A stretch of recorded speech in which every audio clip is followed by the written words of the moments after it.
I'm Quent. And I'm Aron. Wow, spooky. Bet you didn't see that coming. Together, we're Quent and Aron. Yes, two parts to make one colossal butthole whole. It is a gallant effort. It truly is. Like Wonder Twin powers, shape of something useless, form of something asinine. If I were more talented, I'd actually be able to create like a whole intro with that. Yeah, but that requires talent Pinky in the brain. At least perhaps a 19-year-old IT tech who's actually your kid, and that's just embarrassing. Well, you could do that, but it's getting them to do it. Yeah. And we're very excited to be doing this without headphones today. We'll see how that goes. And I have a brand new, I probably should take the plastic wrap off my new camera. Might film a little better without that. Didn't even notice it. I assume it was a condom for the camera's protection. Was it over the lens? Pick up on the internet. Was it over the lens? I refuse to answer that question on the grounds that may prove that I'm stupid. I prefer to leave that a mystery. It did not look like it went over the lens, so it makes me wonder if you're actually hooked up to the webcam instead of the integrated camera. Well, I don't think it could be the regular integrated camera because I have that covered with the webcam. Oh. Yeah, that's how I knew it was working. It's weird. And it is pretty much idiot proof. You just plug it in. They really try to make it that easy. Yeah, and that succeeded because apparently I did that and voila. Which is why I'm wearing makeup and may or may not look like an escapee from somewhere, but hey, did try a Wayne Goss tutorial. We'll see how that goes. It was supposed to be a wedding makeup. I think I missed the mark just a scotch on that, but hey, it's all good. It's all good. I think it looks fine. Oh, what every girl wants to hear, it looks fine. You know, I said it and then I was like, she's gonna take that wrong. That's fine. I mean, like complete street trash, but it's okay. I mean, I've seen worse. I mean, generally they're dead, covered in blood and bodily fluids, but I've seen worse. It's good. It's good. You have to establish a baseline and just take it up from there. Exactly right. Set the bar low and never be disappointed. Mm-hmm. Underachievers, yay! With the right baseline, we're overachievers. I think if you set the bar low by nature, you are underachieving.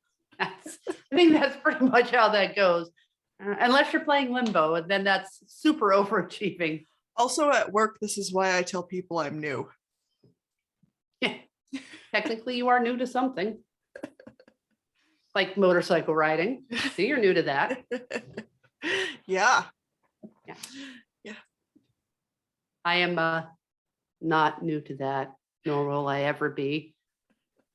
With as long as it took me to ride a bicycle and the amount of damage I did to myself on that, I think for the sake of society, it is best if I stay in vehicles with 4 wheels or more. Probably not even driving, because let's face it, I'm not that good at that either. However, collectively, we're really not good at that. I think we inversely go down in our skill and ability to navigate. It's a paradoxical effect. 2 of us meet and everything. Mostly it's the navigation skills, which thank God there's Uber, or else we would still be lost somewhere in Ohio. In the parking which is lot, pretty easy to do because it's mostly next flat. door to pretty much where we were trying to get. Trying to follow your husband who made a right and we went left for some unknown reason. And I'm like, oh, he turned. Oh, whoops. Yeah, we'll go with the next one. You turned back there. We'll get this. Why does that sign say West Virginia? Where the hell did we go? He gets hangry pretty bad. He was. So do you though. Oh, you get hangry bad too. I'm baseline hangry. It's just when it comes up, when the time has come for food, do not let this fat woman wait because it ain't gonna work out pretty for you. No. Something like this. It's time to get some food. Quinn's like, here's a piece of candy until we reach our destination. Just don't hurt me. I don't want to go like this. I'm just gonna bail out the side door. Pointed Road towards the rash restaurant and is jump. Probably an easier option at this point. Or when we order a bunch of food and then like We there's eat nothing to eat. yeah. We forget stuff like, I don't know, actual meals. 7 different kinds of chips, 12 different kinds of dip, all the stuff for a salad, but no actual food. And no salad dressing. Yeah, attempts were made. Yeah. Attempts were made. It's a thought that counts. It's always nice when we vacation and then we do our grocery list and we're like, we're gonna vacation and still be healthy. Yeah, no. And then at 2 a.m, all we really want is a pizza. We don't have any. We got to make like a salad with no dressing and potato chips. Nobody's on top. happy with it. Fucking Why lettuce. did we do this to ourselves? Yeah. Really, it's a healthy vacation. They got organic juice for the rum. That would be your rum. Yeah, on some level, you have to make up for all of the alcohol. I think that you have this whole thing wrong. I think the alcohol is making up for everything else. The alcohol is the cure. That might be right. Yeah. It definitely makes you care less. Yeah. Oh, that's what people talk about, the difference between like medications during childbirth, the difference between an epidural and the IV medications. And I'm like, oh, well, the epidural will decrease the pain. The IV meds, you'll still feel the pain, but you just don't give a fuck. But that's how they described it to me. And then my kids decided to take the shortcut anyway. So not going through a tunnel. Get the hell out of here. All about the epidural. Yeah, I was a big fan. Yeah. Although I was so afraid because I kept throwing up. Like, oh, how do you sit still and throw up? You can do it. I don't recommend it. No, that does not sound fun at all.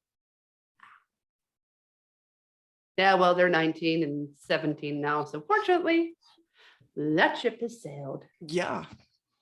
I don't know if I could do it now. There's so much pressures on new moms now. Like everybody's judging everybody on that shit. Like, oh, you didn't do natural. Oh, you didn't have, a C-section. You're not breastfeeding. Oh, you're using formula. Oh my God.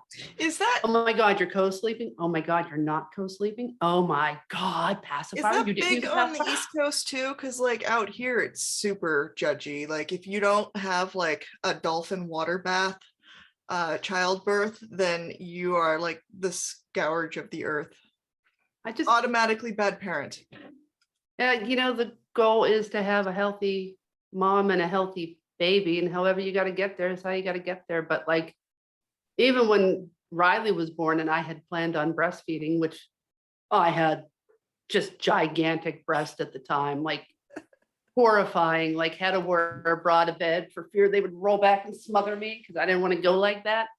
Actually was able to roll over onto one of them at one point, yet not fun. And they were just empty. There was just nothing. And the level of judging, even back then, when really it was MySpace and Facebook, was unreal. Like, here's the thing. I forgot Don't about question MySpace. mom about how she's feeding her kid. Let it go. Yeah. Or a dad or whatever. Let it go. Let it go. Don't worry about it. Not your business. Not your business. I don't know how the fuck we got off on this topic, but I'm pretty sure I just told the internet I once rolled over on my own boob. Yeah. We could edit that out. No, why bother? I think people need to realize what idiots we are. Yeah, you seem big on that. I'm down for it. It's less work on my side. Yeah, that Rob was a big proponent of it. I can't talk good. Proponent. For the record, 6 years of speech therapy, and I still start wrong words, stutter trip. Sorry, Mr. Fox. All that time you spent with me didn't really pay off. Although I can say, put the tongue to your back of your teeth and hiss like a snake. I'm like, dude, have you seen my teeth? Also, I don't want to reach be a them. snake. Don't even want to pretend. We're not No. going there. No, I don't want to do that. Nope. I need a much longer tongue and much smaller teeth. This is not going to work, man. Sorry, Mr. Fox. Or it was Defoe. It was Defoe. That I remember my own son's name. Something. Seemed to really liked it at the time. It really fits him. I just can't remember.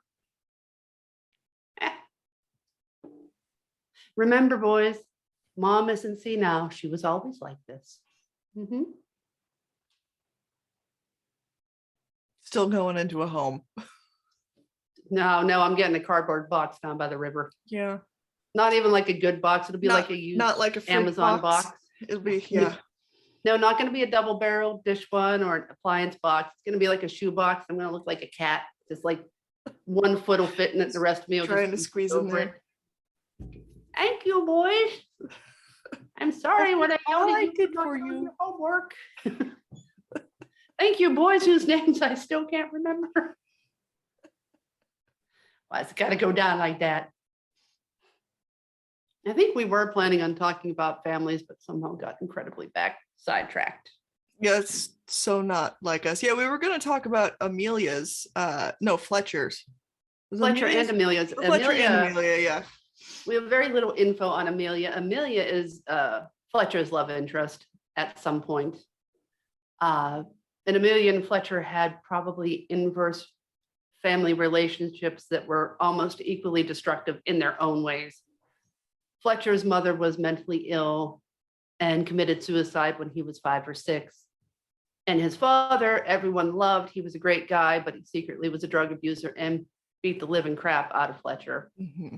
It was a very bad environment for him that left very visible scars. And probably the best thing that happened to him was when he was 13 and his father died and his grandparents took him, because for all of the instability and drama up to that point, his grandparents absolutely loved him unconditionally, understood the issues he had, worked with him, and made him a better person, which I think is how he had enough stability and sense of self to excel as a pilot and to end up in the military with the team that he needed. Fletcher's also super, super smart, which helped him in a lot of ways to get past a lot of testing. He's pretty aware that he's not right, but he works really hard at I wouldn't say maintaining a mask, but maintaining a grip. Yeah, it's more hard for him in the military because to fly, you can't be on the types of medications that he will ultimately need to be on. And Amelia had everything.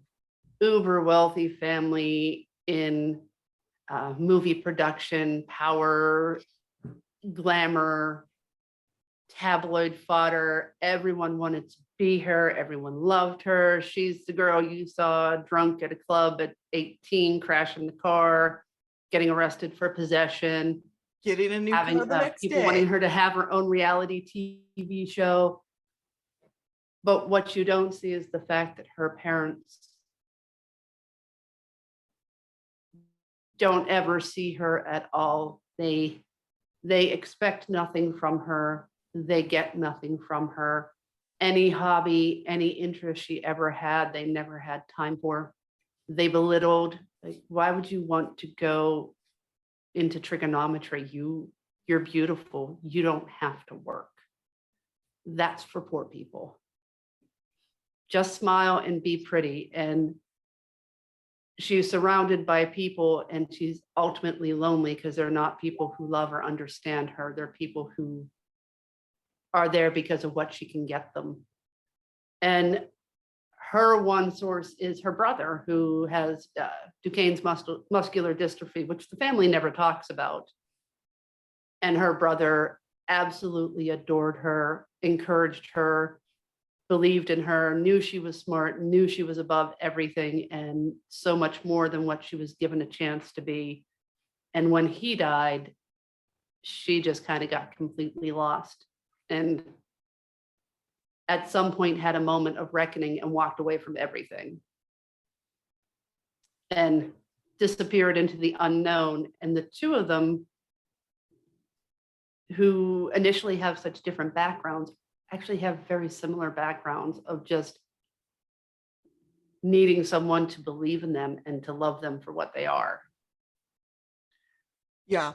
Yeah. And they wind up coming, we actually kind of do the same thing with Sam and Cruiser, where they both had very unhealthy backgrounds, but in such opposite ways, that like Cruiser takes all the negative in his childhood and focuses on that, where Sam takes all of the positive in hers. They were both unhealthy, but they kind of balance each other out. And Fletcher and Amelia kind of do the same thing.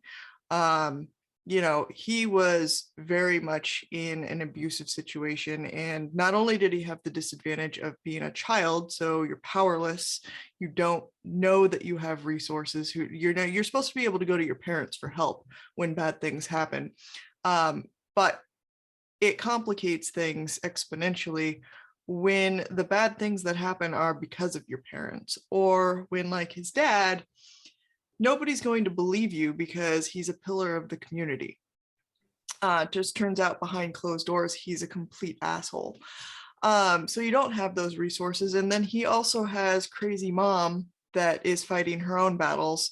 And he's predispositioned to having those same demons to fight.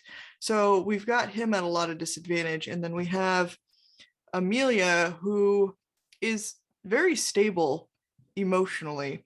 And in a lot of ways, she has the stability of finances.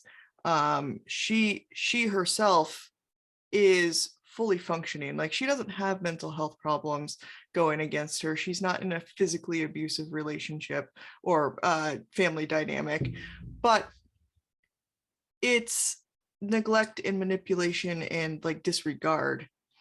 And you wind up kind of adding in substance abuse to fill those voids. So they both have it, but it's kind of opposite.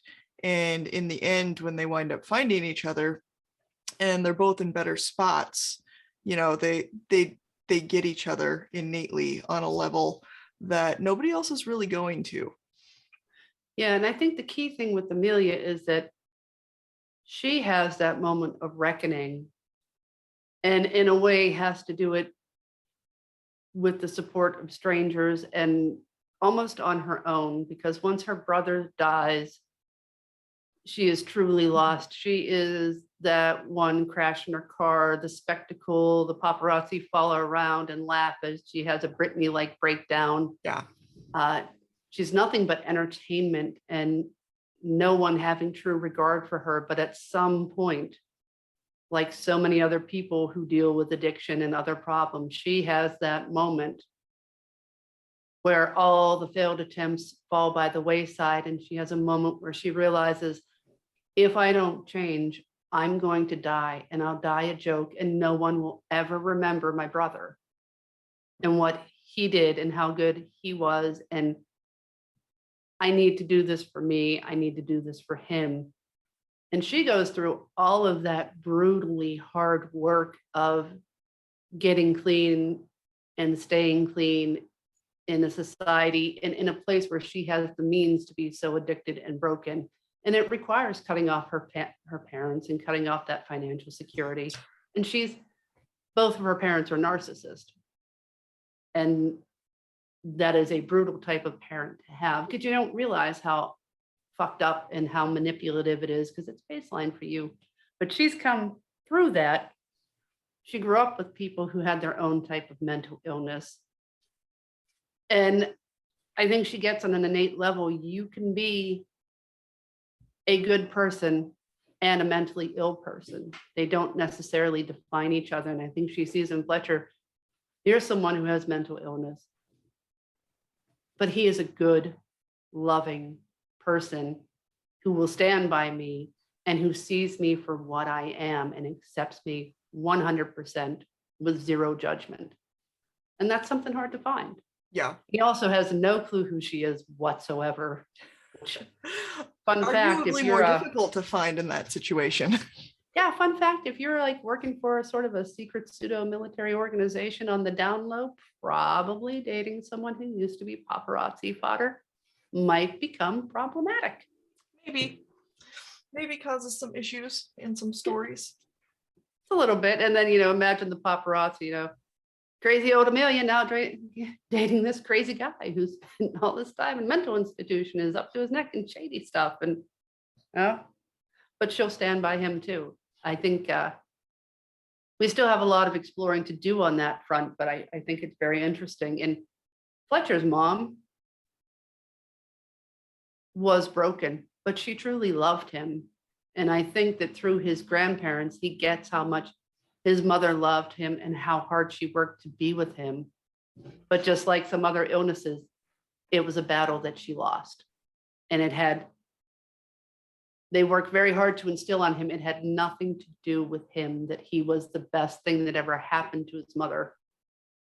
And she tried really hard to be there for him. And I think older, he gets that when he has his own serious struggles. He gets how hard it is to hold on sometimes. And he would have been lost if it wasn't for Chance and the team. Yeah. And his mother wasn't lucky enough to have that. Yeah. And I think in the end, like ultimately, like everybody on the team kind of realizes that without the team, they'd be in completely different places in their life. Like they found stability through each other, and only with that stability were they able to kind of branch out and find their female counterparts.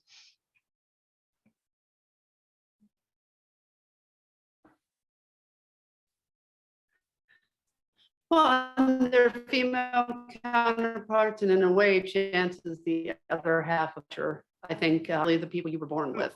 Family is its own unique thing. And they took the fragments of broken people and formed their own family and made them, each one of them, better together than they were ever going to be separate. Yeah. And each one of them supporting each other in very odd, very goofy man ways, which in some cases is punching and farting and slapping, and I don't get it. And if you hear any background noise, that is my neighbor mowing the lawn, and she's hard of hearing and a little bit blind. And she just runs over trees and possibly small animals. And if you hear something that sounds like a wood chipper, it's okay. That's my neighbor. Yeah. Yes. Well, I have Xena right down here by my side, who at any moment I'm pretty sure is going to decide to crawl in my lap. And she keeps farting, and it's bad. It's really bad. Yeah, generally they do. It's sort of a thing with farts. I'm sure some of us think they don't stink, but they do. Oh, there are levels. We're okay. That was just a small tree branch. I see a cloud of smoke. It's going to turn into shrapnel. Yes, I worry about her. Let's try to keep an eye on her just in case. Yeah, so Fletcher and Amelia they're a couple that I'd love to explore more. We haven't kind of hit them in our timeline yet. Like we know where they kind of meet, but the surrounding events we haven't seen or completely worked out. So we haven't explored them too much. We've got a few scenes that we've written, and we know kind of their arc and their place in things, but Fletcher's really fun, and we haven't played with him nearly as much as we have with Chance and with Cruiser. Even Wolf we've played with, I think at this point, more than Fletcher. Butthole. Hey, Emery. Jackass. Does that. Yeah, Fletcher is a lot of fun to play. I think you see that in Troubled Waters when him and Chance are running that con. Oh, yeah. Yes, it's one of the best scenes too. Yeah, so much fun to do too. That is just so much energy. They play off of each other very well. Chance and Fletcher scenes are some of the most fun that we have, and I would actually argue that they are equal to Cruiser and Emery scenes. Oh yeah, and even Micah and Cruiser scenes, they're just fun. You never know what the hell is going to happen. Yeah. And riding Fletcher's like a roller coaster because you just buckle in and he's going to go. Mm-hmm. Much like Wolf, you do not try to control that kid. And I think, ironically, some people may get the image that he's weak because he's mentally ill, and that is so not the case. He probably has one of the strongest most determined, most dominant personalities out there. In fact, it's the only guy that him and Wolf did not get into a confrontation for decades until Wolf went off his rocker. And the only one who actually had the guts to stand straight up and call him out and go down swinging was Fletcher, which is, Yeah. He, again, mentally Chance ill, is don't just, mean you weak. know, lover, not a fighter. I think we're just not gonna do that. Like, Ooh, I will fight if I have to. And but I really would prefer not to. I think they got into that and it got broke up because Cruiser kicked Wolf, I think, because he wasn't getting into that struggle either. He's kicking him, I think out of the dog pile. Dex is actually the one who has to pull him off, because Dex is the only one who physically can really has a chance. Well, they pinned them to separate against walls. Yeah. Yes. Because neither Actually, one will Fletcher stop. walks out. Fletcher just laughs and walks out. He's At the end, yeah, but I think Yeah. they get pinned to separate walls first. They do, yeah. Because when two people that dominant are going at each other, it's a thing. Yeah. So don't equate mentally ill and weak, two very different things. I think Fletcher just lets a lot of things ride until he doesn't let a lot of things ride. And of all of them, Wolf included, he is the single most stubborn character we've ever written or worked with. He has no sense of quit, no sense of stop. No. And it freaks Dex out on a personal level. And I think Dex respects that, because Well, and I think the problem is, it's not a problem, but most people have a sense of limits. And I think Fletcher knows where his limits are, but he's so very willing to just go past them until absolute break. yeah, there's no real sense of self-preservation. Yeah. There's a sense of preserving others, but for him, he has to test every limit and go well past it. It's, well, not every limit, but a lot of them, his own limits. He's got to, if I did it, ran a 5-minute mile this time, I'm going to have to run faster than that. And, I did the, barrel loop upside down with my eyes closed. I'm going to have to try it. They say this can't be done. I should go try to do that. Yeah. Well, he is the kid who put the bed sheet around his neck, climbed up on the roof and took a jump to see how fast he could fly. And when he hit the ground and broke his arm. That sounded like you were describing a noose, not a cape. No, a cape around your neck and jump. And when he broke his arm, he just went back up to a higher point, because clearly he did not have enough thrust and lift to equal the mass. Yeah, it had nothing to do with the bed sheet.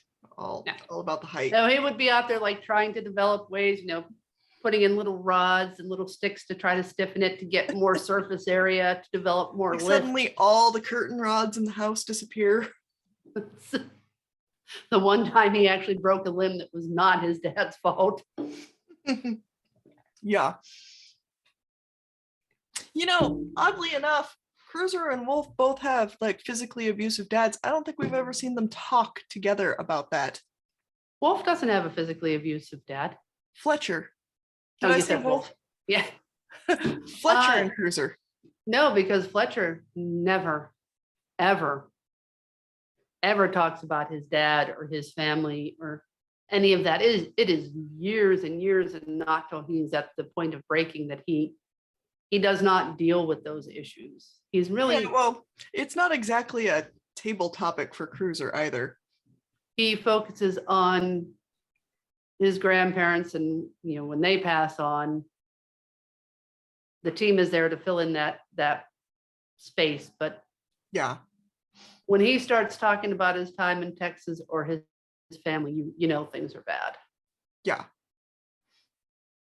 And I think perhaps Amelia is the one person he's innately comfortable talking with it. And I think it's why he gets so pissed off at Chance's upbringing and,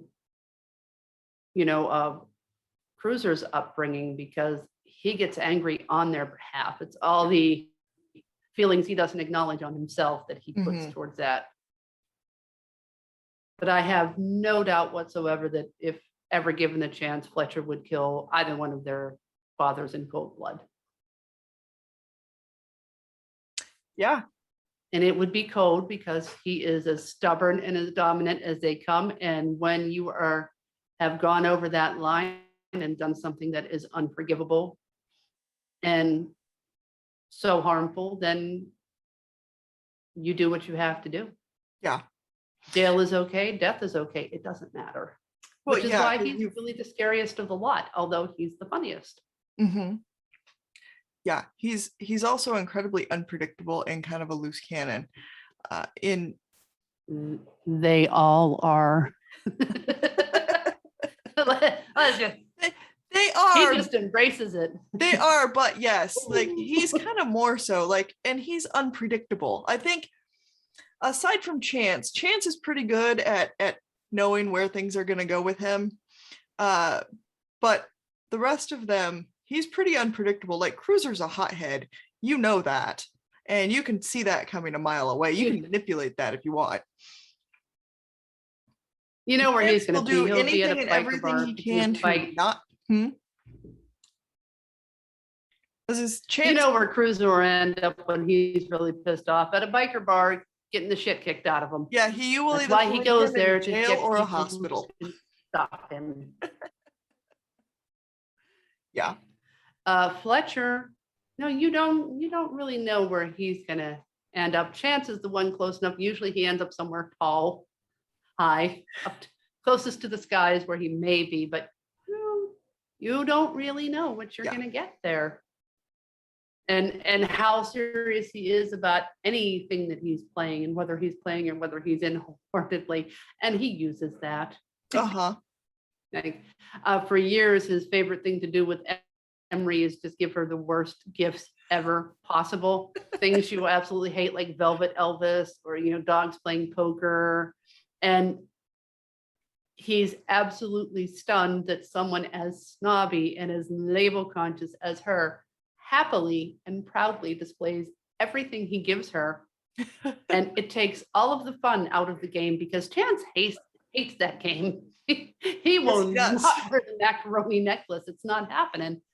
Emery happily does to a formal dinner, and that's why he stops doing that to him, because he's like, hey, wow, she really appreciates what I give her because she thinks because I was thinking about her, and I was thinking what will really annoy her, and this just isn't any fun anymore. Also, well played on Emery's part. Yeah, she's totally not playing though. She absolutely loves getting gifts, and she loves giving gifts, and that is not true. She hates the gifts that Cruiser gives her.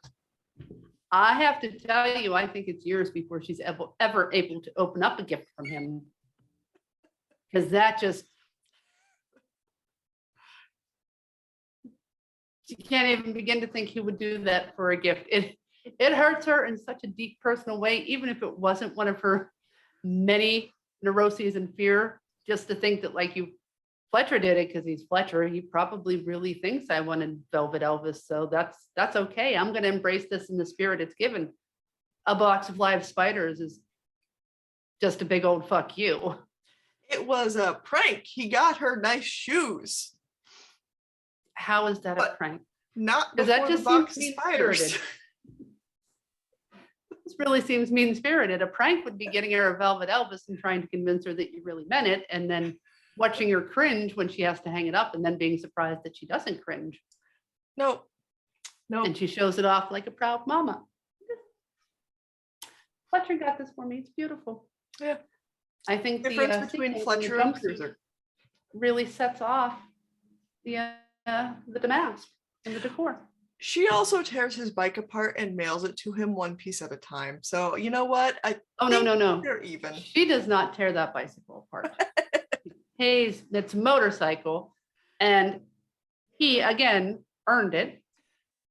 And it is not under the guise of a prank, and it's not under the guise of a gift. It is under the guise of, you have pissed me off.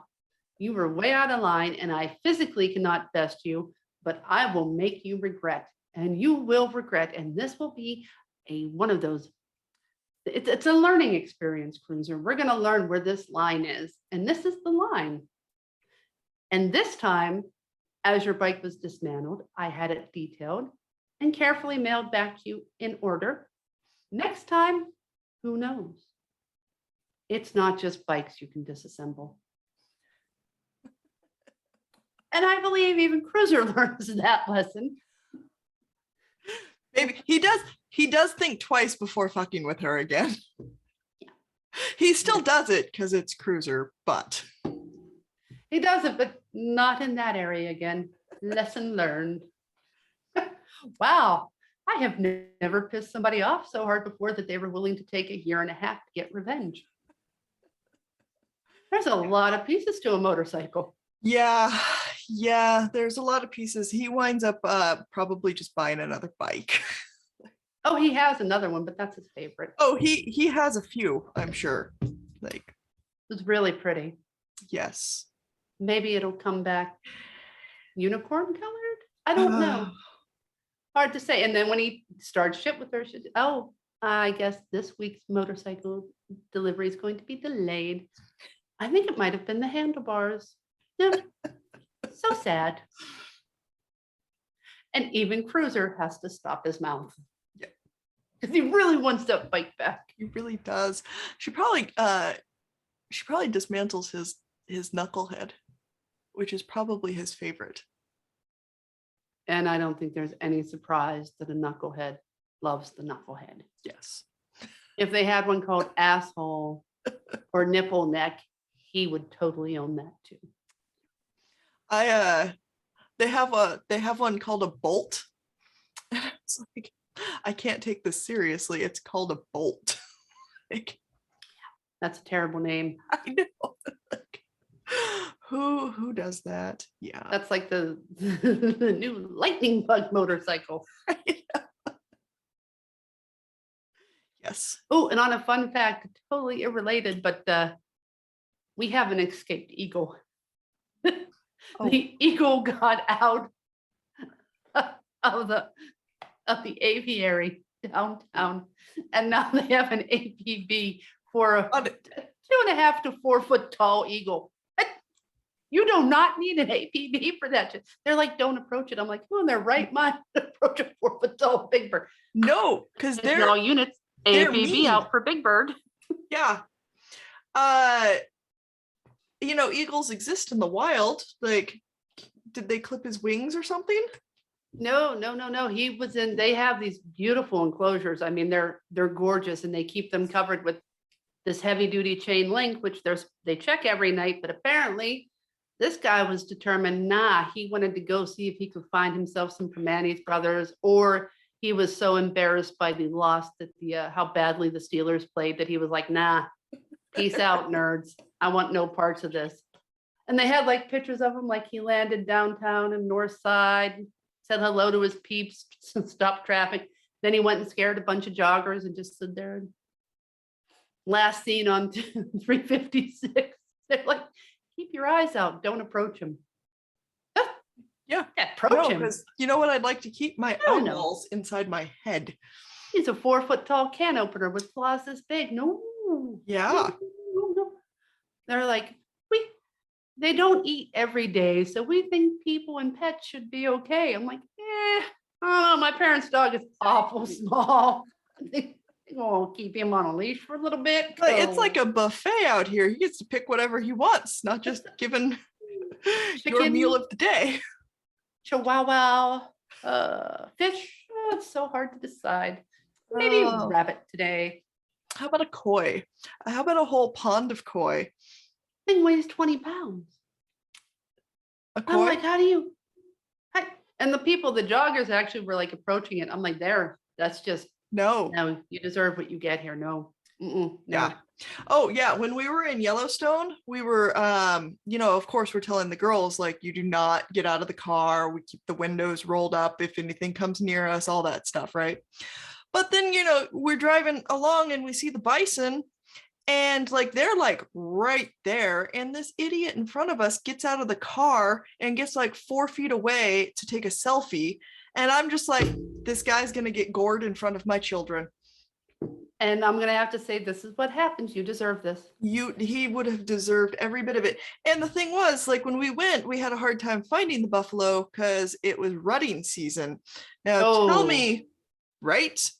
Yeah. Oh, let's get in front of a horny Yeah. animal trying to Yeah. get laid. What could possibly Yes. go wrong? I also took a bunch of pictures of this one really majestic buffalo, and then I was looking through the lens and I was like, what is wrong with his foot? Yeah, huge erection. It was like, and now the children can't see any of that. It looked like another leg. Photoshop that right out. What is the erase tool?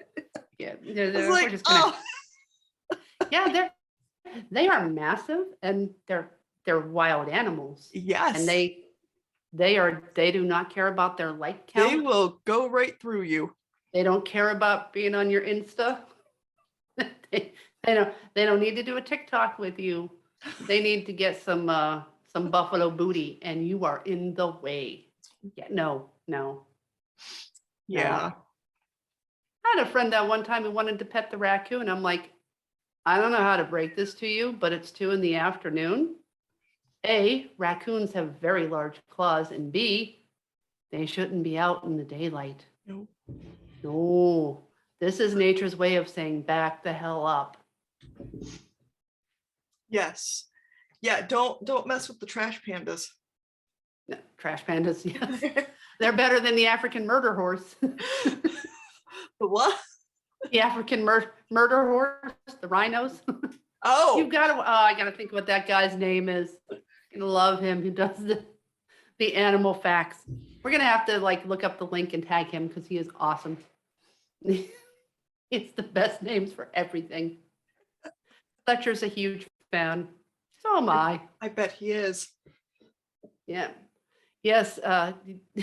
He has the best names for all animals. And don't get him started on orcas.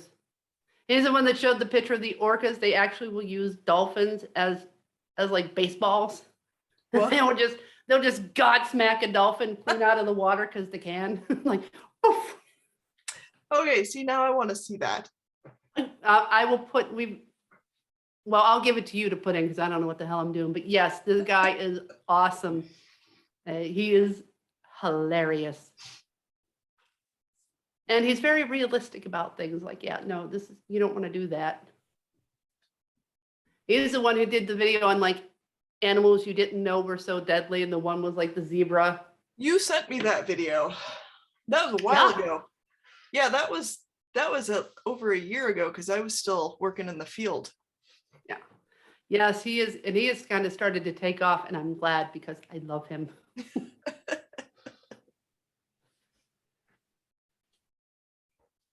Yes, turns out zebras are assholes. And he talked about how vicious donkeys could be, which thank you.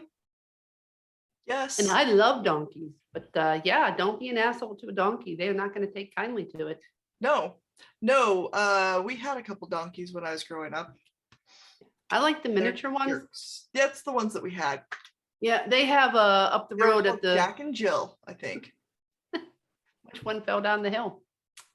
Maybe neither one. They got sick here. They were miniature. You could just shove them over. Up the road here, they have a eco-sustainable college, and they use goats to cut down the grass. Mm-hmm. And they put a miniature donkey in there because it will kill the coyotes. It would just literally bite it by the neck and shake it around like a rag doll. So yeah, they don't. I did not know that. What? You look so sad. I'm sure she's over time, and we're over time, and the dog is probably gassing you out. We're always over time. Yeah, whatever. It's our time, so who the fuck cares? Yeah, right. I believe in the immortal words of Biggie Sean. It was, I don't give a fuck about you, you little stupid ass bitch. I don't fuck with you. Somewhere my son is cringing. He's feeling a disturbance in the force. Oh God, is my mother trying to be relevant? Hey, Scooby-Doo.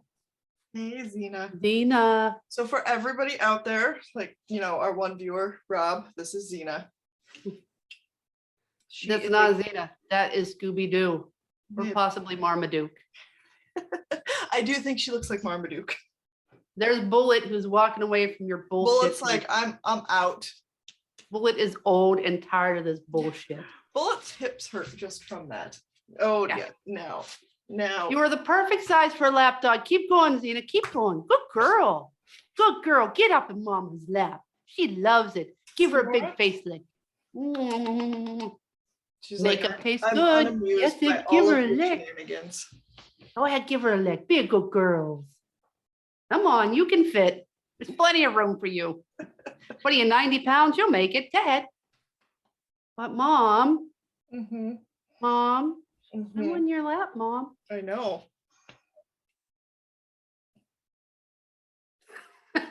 Are you ignoring me, Xena? Forget it. Everybody does. Yeah.